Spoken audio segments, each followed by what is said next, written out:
Hi everyone, welcome back to another video from Apps Academy.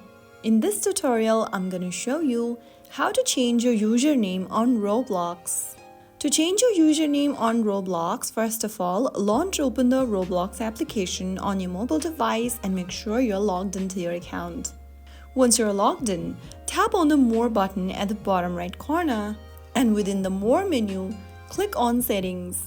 Click on Account Info under Settings, and you will see your account info. Simply tap on the pencil icon right next to username, and in order to change your username, you'll need to spend 1000 Robux. If you don't have enough Robux, you will not be able to change your username. If you do have Robux that is enough to change your username, you can simply enter your new username on the next page, check availability to see if it's already taken or available, and if the username is available, you'll see the prompt to confirm the change. Remember, changing your username will cost 1000 Robux, so make sure you have enough to make the change.